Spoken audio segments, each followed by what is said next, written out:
Late afternoon light streams in gently through the lounge window. Our subject gazes toward the evening sun and considers the fact that this isn't actually the sun, it's an artificial light.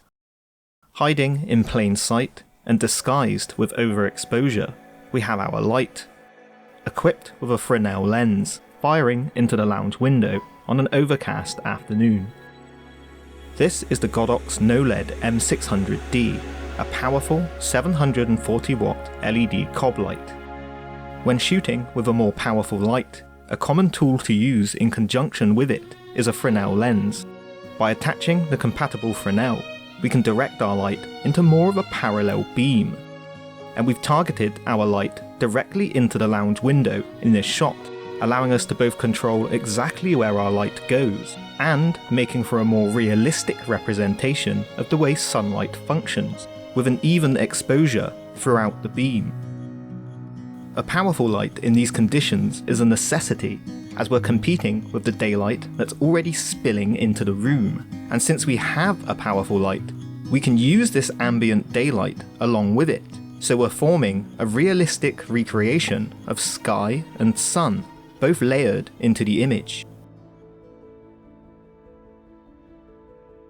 We've implemented a similar lighting setup in this shot.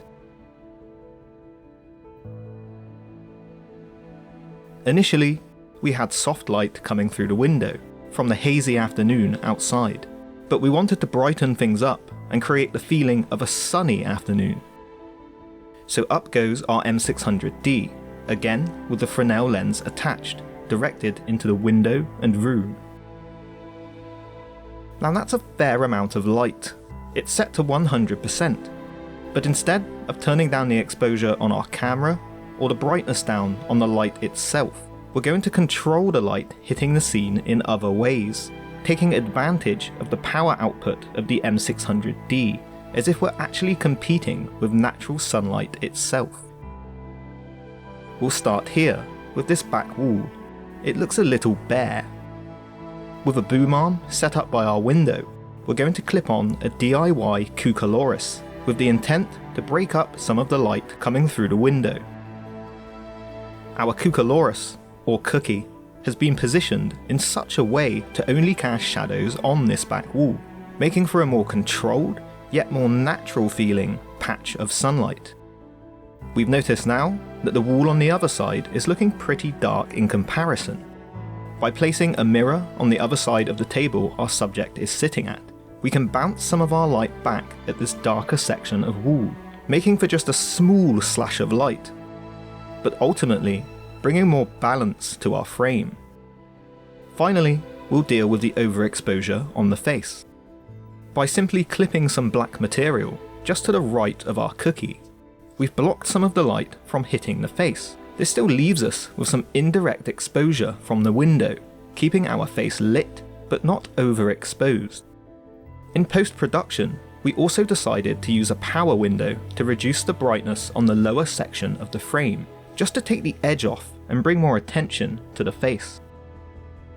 So we worked with the maximum power of the light, as if we were working with the sun itself to create a more natural feeling image.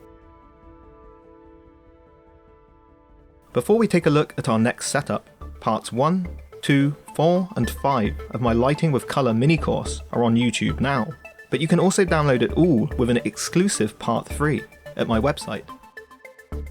Or become a patron and stream the 46-minute tutorial in full. And a big thank you to all my patrons. You're all wonderful and I really appreciate your support.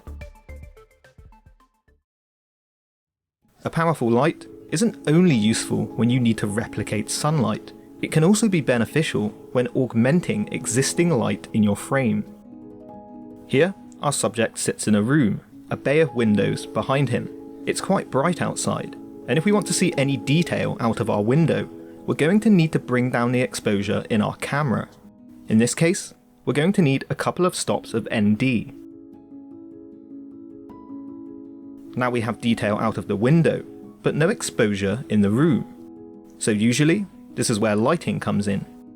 We'd like a soft light from camera left, to represent the natural light coming through the window. But we don't have too much space either side of the sofa. We can solve this by again taking advantage of our Fresnel lens.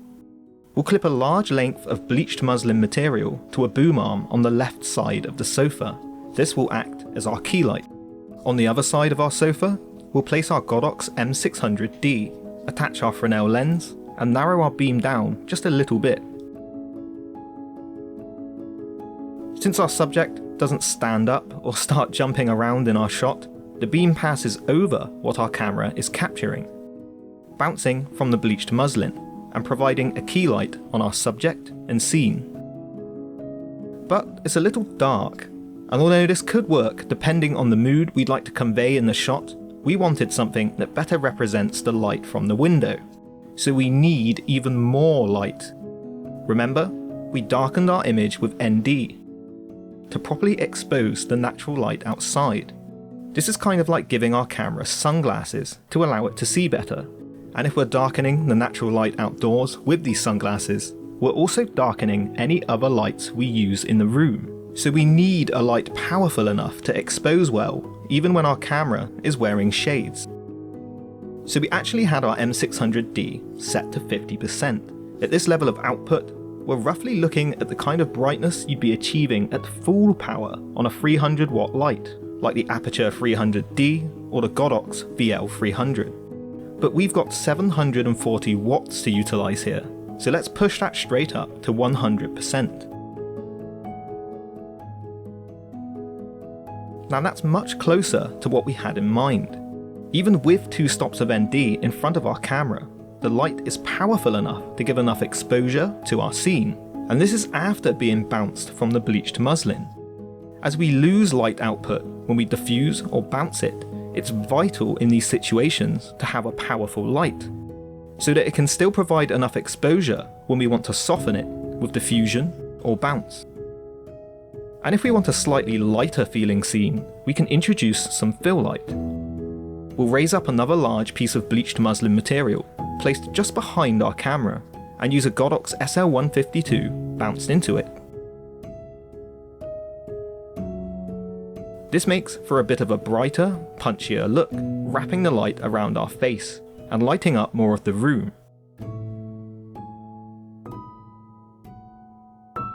You can see that if we had a bigger space to shoot in, making use of a powerful light would also have been a great help in covering a large area easily, whilst providing enough exposure to light the scene.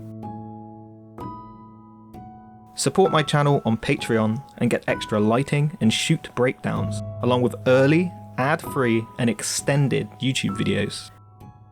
I colour grade my work using Dehancer. Use my code ROBELLIS to get 10% off. I use music from AudioSocket in my videos.